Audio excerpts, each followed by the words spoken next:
Bismillahirrahmanirrahim. Nama saya Muhammad Al-Wasi bin Alias akan menceritakan atau mengulas sedikit tentang sebuah filem yang bertajuk Bukan Cinta Malaikat. Bukan Cinta Malaikat ini mengisahkan seorang dewi yang telah dibawa oleh neneknya Suraya ke Masjid Nabawi, Madinah, Arab Saudi. Kenapa nenek ini membawa Suraya ke sana? Kerana supaya dewi ini dapat melupakan kekasih lamanya yang bernama Adam. Sewaktu di Madinah, si dewi ini telah ditangkap oleh penguat kuasa kerana terjebak dalam satu kes. Setelah itu, dewi ini dibebaskan oleh bantuan seorang sukarelawan yang bernama Rehan. Rehan juga merupakan seorang anak Indonesia yang telah diarahkan tugas di Timur Tengah. Sewaktu dewi pulang ke tanah air, maka muncul semulalah si Adam, kekasih lamanya, untuk menangis cinta kepada dewi. Walaupun dewi ini keberatan untuk menerima Adam semula, setelah itu dewi menerima dan akhirnya dewi ini menerima Adam sebagai kekasihnya dan telah berkahwin di Kelantan. Setelah itu, si Rahim ini turut ada perasaan suka terhadap dewi sewaktu pertama kalinya berjumpa di Madinah. Maka berlakulah konflik antara kedua orang ini, Adam dan Rehan, yang akan membuat sebuah kejutan. Antara pelakon dalam filem ini, yang pertamanya pelakon Malaysia iaitu Nora Danish sebagai Dewi, Ashraf Muslim sebagai Adam, manakala pelakon Indonesia iaitu Fakri Albar sebagai Rehan dan Narita sebagai Alia. Penerbitan Bukan Cinta Malaikat ini diarahkan bersama oleh Aziz Osman dan Hanunus Lebo yang turut menulis skrip dan mengolah cerita. X Motion Picture dan Jenasa Perkasa Filem mengendalikan urusan penerbitan. Filem ini sementara Empire Film Solution mengendalikan urusan pengedaran. Filem ini menjalani pengebaran pada Oktober 2016 dan terdapat beberapa lokasi pengebaran iaitu Madinah, Mekah, kemudian Bandung, Indonesia, kemudian Terengganu di Malaysia.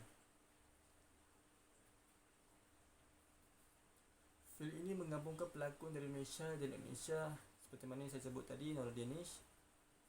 Sebelum ini berlakon dalam beberapa filem arahan Aziz, memegang watak sebagai Dewi.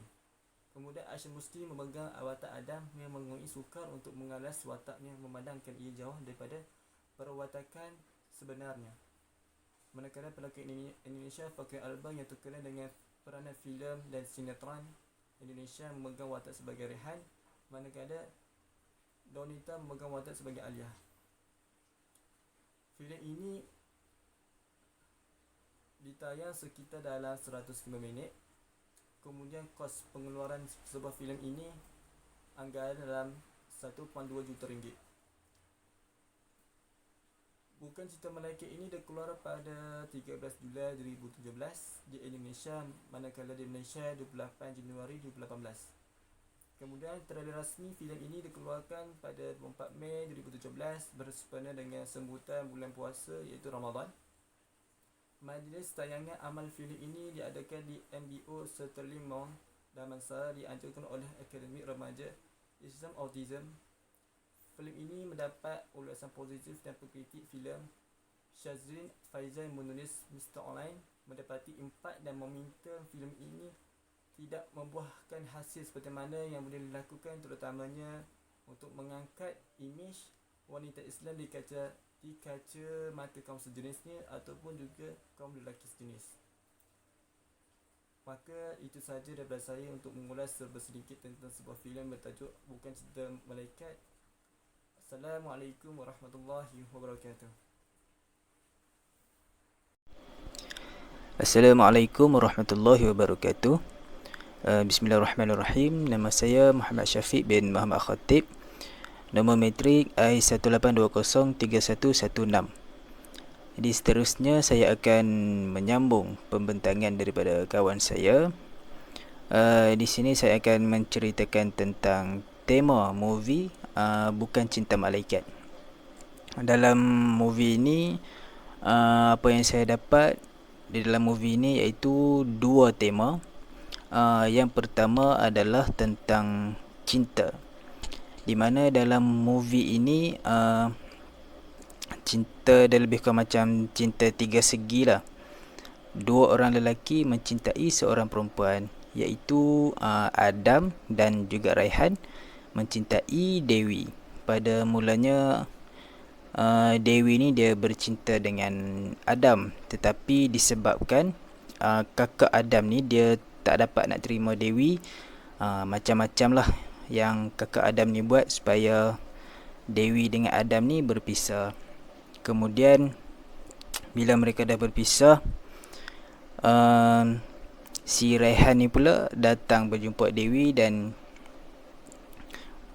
dia cuba mengorak Dewi lah kan. Lepas tu menyebabkan Dewi ni jatuh cinta pula dengan si Raihan. Itulah tema yang pertama, iaitu tentang cinta. Tema yang kedua pula adalah tentang syariat perkahwinan, di mana dalam movie ini, dalam filem ini, Dewi dia berkahwin dengan dua orang lelaki. Yang pertama dia berkahwin dengan Adam, tetapi macam saya cakap tadi, kakak Adam ni dia tak dapat terima Dewi. Macam-macam yang dia buat untuk memisahkan si Dewi dengan Adam ni. Pada satu ketika itu dia ajak Dewi ni untuk makan malam dengan dia, dengan kakak Adam ni. Lepas tu kakak Adam ni dia bawa lah seorang Tok Kadi untuk menceritakan kepada Dewi bahawa pernikahan Dewi dengan Adam ini tidak sah. Jadi walhal pernikahan mereka sebenarnya adalah sah, tetapi Dewi dia mempercayai dengan kata-kata Tok Kadi tersebut yang mengatakan pernikahan mereka ni tak sah. So lepas tu Dewi pun dia meninggalkan Adam. Lepas dia meninggalkan Adam, datanglah Raihan ni kepada Dewi. Raihan ni pula melamar Dewi dan Dewi pun bersetuju menjadi isteri Raihan. Kemudian Raihan dengan Dewi pun berkahwin. Jadi di sini sebenarnya pernikahan Raihan dengan Dewi adalah tidak sah, kerana Dewi sebenarnya masih lagi isteri kepada Adam. Maafkan saya. Jadi itulah, pernikahan Raihan dengan Dewi ni tidak sah sebab Dewi ni masih lagi isteri kepada Adam. Jadi untuk kisah yang lebih lanjut, yang lebih terperinci, kawan saya akan bentanglah dia punya jalan cerita dia macam mana. Itu saja daripada saya. Sekian, terima kasih. Assalamualaikum warahmatullahi wabarakatuh. Saya Nurul Ashikin binti Muhammad Zuhairi. Jadi saya akan menceritakan serba sedikit mengenai sinopsis movie Bukan Cinta Malaikat ini. Yang mana Bukan Cinta Malaikat ini adalah kisah yang menceritakan tentang Raihan, iaitu watak yang telah dilakonkan oleh Fatri Albar, di mana Raihan ni merupakan seorang sukarelawan yang berasal daripada Bandung yang sedang bertugas di wilayah konflik di Timur Tengah pada ketika itu. Saat sedang berada di Madinah, Raihan ni telah pun menolong seorang perempuan yang berasal daripada Malaysia yang bernama Dewi, iaitu watak yang telah dilakonkan oleh Nora Danish ni, yang pada ketika itu Dewi sedang melakukan perjalanan ibadah umrah. Namun Dewi secara tidak sengaja telah pun tertangkap kerana Dewi ni dikira sebagai pengunjung gelap pada ketika itu. Dewi telah dibawa oleh neneknya Suraya untuk pergi ke Masjid Nabawi, Madinah, Arab Saudi, di mana nenek Dewi ni berharap agar Dewi dapat melupakan kekasihnya, iaitu Adam, yang dilakonkan oleh Ashraf Muslim. Sejak dari pertemuan itu, pertemuan antara Dewi dan Rehan, Rehan ni dia begitu idealis dalam melakukan misi kemanusiaannya, dan Rehan ni dia belum pernah menyatakan cintanya pada mana-mana perempuan, dan Rehan ni merasakan benih cinta dalam dirinya, dan Rehan telah pun menaruh hati, telah menaruh perasaan pada Dewi pada waktu itu. Jadi, Dewi ni telah pun kembali ke kampung halamannya yang berada di Terengganu, dan munculnya Adam untuk menagih cinta Dewi ni kembali. Dewi pada mulanya agak keberatan untuk menerima Adam, tetapi akhirnya Dewi ni menerima Adam semula, dan mereka berkahwin di Pekan Pengkalan Kubur Tumpat yang berada di Kelantan. Rehan telah pun pergi ke Malaysia sebab Rehan ni dia nak menyatakan cintanya dan dia nak melamar Dewi pada ketika itu. Akan tetapi cinta Rehan ni tidaklah berjaya kerana pada ketika itu Dewi telah pun memiliki kekasih hati yang bernama Adam, iaitu watak yang telah dilakonkan oleh Ashraf Muslim. Jadi bermula dari sini muncul pelbagai konflik dan kekeliruan yang akhirnya membawa kepada sebuah kejutan dalam movie Bukan Cinta Malaikat ini. Jadi saya serahkan kisah yang seterusnya kepada rakan saya. Terima kasih. Okey, baik. Assalamualaikum warahmatullahi wabarakatuh. Nama saya Muhammad Adin Mubin bin Jasmani. Nombor matrik I18203079.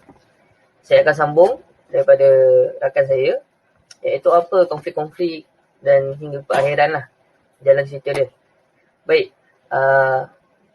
Ketika Raihan masuk meminang Dewi di rumah Dewi, sebenarnya Dewi dengan Adam telah pun menikah di Golok, dan Dewi dengan Adam pun telah bersetubuh. Jadi apabila Dewi balik ke rumahnya dan dapat tahu bahawa Raihan yang masuk Minang, Dewi menolaklah sebab alasan dia dah kahwin dengan Adam. Dan kemudian apabila Dewi ni dah kahwin dengan Adam, maka Adam pun bawa dia ke rumah dia. Dan di rumah tu Adam duduk dengan akak dia sekali, iaitu Aliyah. Aliyah ni memang tidak merestui lah perkahwinan Dewi dengan Adam sebelum mereka berkahwin lagi. Jadinya disebab itu Aliyah memulakan satu muslihat dengan mengajak Dewi untuk makan malam. Dan ketika malam tu Dewi dengan Aliyah, rupanya Aliyah telah membawa seorang pakar syar'i dalam perkahwinan dan mengatakan bahawa perkahwinan mereka sebenarnya tak sah kerana Tok Kadi yang menikahkan diorang ini tidak bertauliah. Jadi Dewi dengan Adam pun berpisah lah. Berpisah dan bukan cerai sebab pernikahan diorang tak sah. Jadinya selepas peristiwa itu Dewi pun jumpa Raihan dan dia bersetujulah untuk bernikah dengan Raihan dan bersetuju untuk jumpa mak bapak Raihan. Jadinya Dewi pun pergi ke Indon, dan apabila telah sampai di Indon tu, Raihan pun ajak kahwin dan Dewi pun bersetuju, dan Dewi dengan Raihan pun sebenarnya dah telah bersetubuh lah. Jadi selepas beberapa waktu kemudian, Dewi dapat tahu yang Dewi telah mengandung. Sedangkan Dewi baru saja berkahwin dengan Raihan. Dan doktor beritahu Dewi yang Dewi sebenarnya dah mengandungkan anak ni selama beberapa minggu. Selama 9 minggu tak silap saya. Jadinya Dewi pun pastilah yang bahawa ini bukan anak Raihan, ini adalah anak Adam.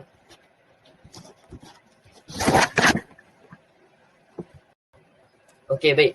Jadi selepas Dewi tahu bahawa Dewi ni mengandungkan anak Adam, dan Adam pun tak tahu bagaimana, tapi dia tahu bahawa Dewi ni sedang mengandungkan anak dia.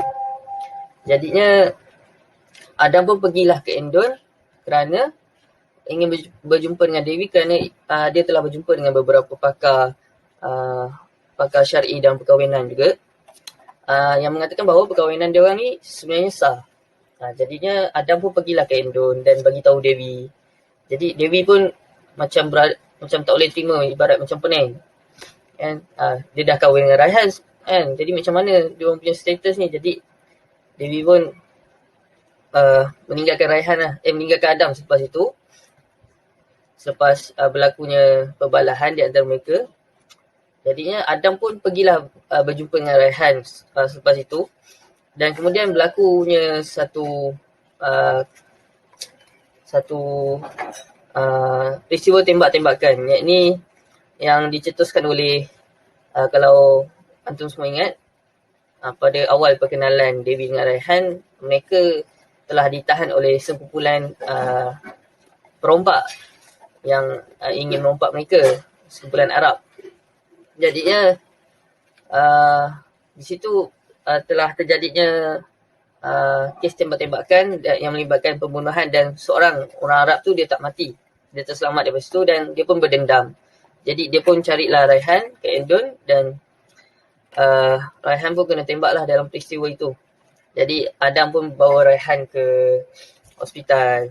Jadinya ketika di hospital tu, Adam dan Raihan telah bersetuju bahawa untuk memalsukan kematian Raihan demi ialah dia tak nak mengecewakan Dewi. Jadi mereka buat keputusan ingin memasukkan kematian Raihan. Jadi Dewi pun apabila tahu berita tersebut, Dewi tidak terima dan Dewi rasa macam Raihan ni masih hidup. Jadi Dewi pun ingin meneruskan kerja-kerja sukarelawan yang Raihan telah kerjakan selama ini di Kota Madinah. Jadinya Dewi pun pergi Madinah mengerjakan umrah serta melakukan kerja-kerja amal. Dan ketika di penghujung fasa umrah itu, Dewi dapati Raihan masih hidup melalui gambar-gambar yang mereka ambil. Jadi di situlah Dewi tahu yang Raihan masih hidup. Jadi ketikanya Dewi balik ke Malaysia, kakak kepada Adam iaitu Aliyah telah merayu-rayu untuk membawa Dewi, dan ketika itu Dewi telah pun mengandung beberapa bulan, tengah syarat mengandung. Jadinya kakak Dewi pun bawa ke Dewi ke resort, dan rupanya kakak Dewi iaitu Aliyah yang dilakonkan oleh Donita telah merancang sesuatu, iaitu merancang ingin menggugurkan bayi kandungan yang ada dalam Dewi. Jadinya Aliyah telah mengupah 2 orang untuk menggugurkan kandungan tersebut, dan mereka berhasil. Dan kemudian selepas saja mereka berhasil, mereka tinggalkan Dewi begitu saja. Jadi Dewi pun menelefon neneknya, dan neneknya bagi tahulah Adam. Dan Adam dan Raihan pun bergegas untuk menyelamatkan Dewi. Mereka bergegas ke resort tersebut, dan mereka dapati bahawa Dewi sedang tenat duduk di tepi pantai. Jadi di situlah Dewi mengakhirkan riwayatnya. Jadi kisah di situlah penghujung cerita ini. Jadi kat sini terdapat beberapa konflik, iaitu konflik perkahwinan itu sendiri, iaitu kejap perkahwinan ni tak sah, dan kemudian perkahwinan ini sah pula sedangkan Dewi dah berkahwin dengan Raihan. Di antara konflik-konflik, dan konflik di antara restu Adam dan kakaknya. Jadi inilah di antara konflik-konflik yang berlaku di dalam cerita Bukan Cerita Malaikat ini. Sekian, itu saja daripada saya. Kemudian akan berpindah kepada rakan yang seterusnya. Bismillahirrahmanirrahim. Assalamualaikum warahmatullahi taala wabarakatuh. Nama diberi Syafiqah binti Ahmad Fuad, bernombor metrik I193049192. Okey, insya-Allah saya akan membuat kesimpulan berdasarkan pada filem Bukan Cinta Malaikat. Okey, apa yang dapat saya simpulkan di sini adalah saya mengambil pada watak Dewi. Okey, Dewi ni merupakan seorang perempuan yang sangat baik dan sangat mendengar apa kata orang. Okey, ini kerana dalam cerita ini saya melihat kepada Tasha, iaitu kakak Adam. Tasha ni merupakan seorang yang sangat jahat dan beliau suka untuk melakukan perbuatan bermacam-macam perbuatan dilakukan kepada si Dewi. Tetapi tidak pernah pun sesekali Dewi untuk membalas dendam atas setiap perbuatan tersebut. Jadi apa yang dapat saya katakan di sini, kita boleh untuk menjadi baik, boleh untuk mendengar kata-kata orang, tetapi jangan terlalu baik sehingga orang boleh mengambil kesempatan ke atas diri kita. Okey, seterusnya yang kedua iaitu yang dapat saya katakan pada filem ini adalah saya mengambil pada watak Tasha. Okey, Tasha ni dia merupakan kakak Adam. Okey, Tasha ni dia sebenarnya tak pernah pun suka dekat Dewi kerana dia cuba untuk pisahkan Dewi dengan adiknya iaitu Adam. Okey, mereka Dewi dengan Adam ni sebenarnya mereka bercinta pada zaman sekolah. Jadi apabila kakak Adam ni dia tak suka mereka ada hubungan, jadi Tasha ni dia cuba melakukan pelbagai perbuatan untuk nak pisahkan antara mereka berdua ni. Okey, seterusnya Tasha ni yang boleh saya katakan adalah seorang perempuan yang tidak berhati perut. Okey, kenapa saya kata macam tu? Saya lihat pada filem ini, dia cuba untuk gugurkan kandungan si Dewi kerana dia tahu bahawa Dewi sebenarnya sedang mengandungkan benih adik dia iaitu Adam. Jadi permulaan tu dia cuba merayu kepada si Dewi untuk kembali kepada adiknya. Setelah dia cakap macam tu, Dewi pun menurutlah kata-kata kakak itu Tasha. Jadi dia mengikut Tasha ke suatu tempat yang kononnya nak berjumpa dengan si Adam. Okey, setelah dia pergi ke satu tempat yang telah dibawa oleh kakak Adam, si Tasha. Okey, jadi pada satu rumah tu apabila dia mengetuk rumah tersebut dan rumah tersebut telah dibuka dari dalam dan Dewi pun telah masuk, namun Dewi tak tahu pun bahawa dalam rumah itu bukannya Adam yang ada di situ. Padahal kakak Adam, Tasha, telah merancang sesuatu kepada si Dewi, iaitu kakak dia mengupah orang untuk membuang janin yang ada di dalam perut Dewi. Okey, dari situ hendak saya katakan bahawa manusia yang ada di sekeliling kita jangan terlalu kita cepat percayakan kerana orang yang baik tidak selamanya baik. Jadi kita perlu ada sedikit keraguan di dalam diri kita supaya tidak terlalu mudah percayakan kata-kata orang, tidak terlalu sesuka hati untuk mengikut walaupun orang yang kita kenali. Kerana kita tidak tahu di sebalik kebaikan, di sebalik apa kata-kata orang itu, namun ada sedikit niat yang orang cuba untuk berbuat jahat kepada diri kita. Okey, jadi itu sahaja yang dapat saya simpulkan di sini. Sekian, terima kasih.